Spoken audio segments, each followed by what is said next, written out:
was identified as mentally retarded, put back from the 5th grade into the 4th grade, and stayed in that category until I got out of high school. I don't have any college training, but I met a high school teacher who one day changed my life. I was waiting on another student, and when he came in, he said to me, "Young man, go to the board and write what I'm about to tell you." And I said, I can't do that, sir. He said, "Why not?" I said, "I'm not one of your students." He said, "It doesn't matter. Follow my directions now." I said, "I can't do that, sir." He said, "Why not?" I said, "Because I'm educable mentally retarded." And he came from behind his desk and he looked at me. He said, "Don't ever say that again. Someone's opinion of you does not have to become your reality." And as he talked, my heart began to beat fast. Tears began to run down my eyes, and I was in the back just listening to him, because the speech he was giving, that speech was for me. And he said, "Les Brown," he said, "if you want to do anything worthwhile in life, you've got to be hungry."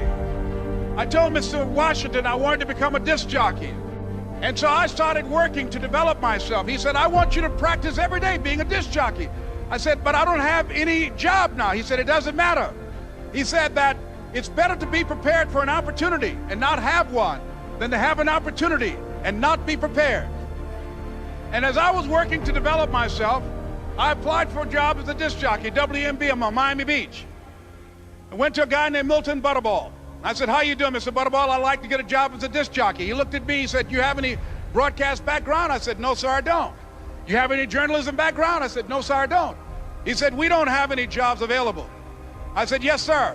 I went back to Mr. Washington and I told him. He said, "Don't take it personally." He said, "Most people are so negative, they will have to say no 7 times before they say yes." He said, "Go back again." So I went back again. I said, "How you doing, Mr. Butterball? My name is Les Brown." He said, "I know what your name is. What do you want?" I said, "I'd like to know whether or not you have any jobs as a disc jockey, sir." He said, "Didn't I just tell you yesterday we didn't have any jobs?" I said, "Yes, sir, but I know whether or not somebody got laid off or somebody was fired, sir." He said, "No one was laid off or fired. Now get on out of here." I came back the next day like I was seeing him for the first time. I said, "Hello, Mr. Butterball, how are you?" He looked at me with rage. He said, "Go get me some coffee." I said, "Yes, sir." And I went to get him some coffee. After a while, I would get their lunch and dinner, and I would go in the control rooms and take the disc jockeys their food, and I would not leave until they would ask me to leave. One Saturday afternoon, while I was at the radio station, a guy named Rock was drinking while he was on the air. I was the only one there, looking at him through the control room windows, walking back and forth, young, ready, and hungry. Pretty soon the phone rang, and it was the general manager. And I answered the phone. I said, "Hello?" He said, "Les, this is Mr. Klein." I said, "I know." He said, "Rock can't finish his program." I said, "I know." He said, "Would you call one of the other DJs in?" I said, "Yes, sir."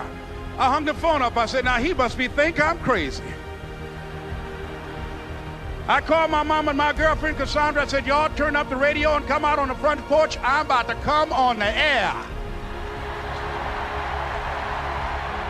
I waited for about 20 minutes, and I called him back. I said, "Mr. Klein, I can't find nobody." He said, "Young boy, do you know how to work the controls?" I said, "Yes, sir." He said, "Go in there and don't say nothing here." I said, "Yes, sir."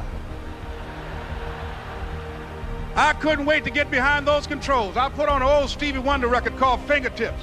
I sat down behind that turntable. I said, "Look out, this is me, LB Triple P, Les Brown, your platter playing papa. There were none before me, and there will be none after me. Therefore, that makes me the one and only. Young and single and love to mingle, certified, bona fide, indubitably qualified to bring you satisfaction, a whole lot of action. Look out, baby, I'm your love man." I was hungry.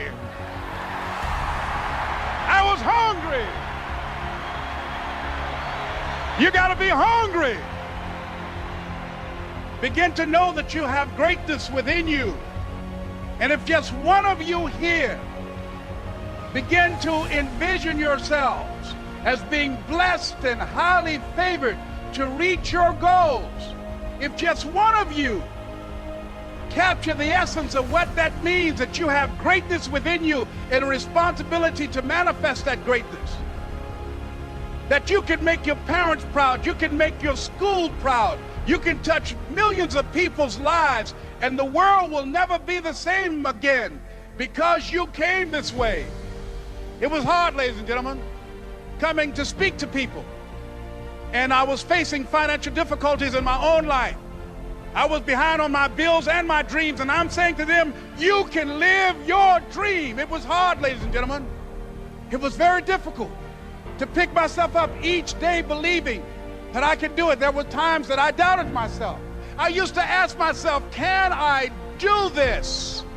And something said within me, you're the one. Don't give up on your dream.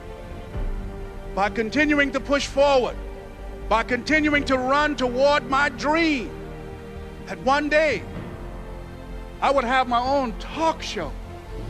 It's a long shot, ladies and gentlemen, from Liberty City, an abandoned building on a floor, never knowing my mother or father. It's a long shot. Being here with you today in this dome in Atlanta, it's a long shot. No college training, labeled educable, mentally retarded, but I kept running toward my dream. Don't stop.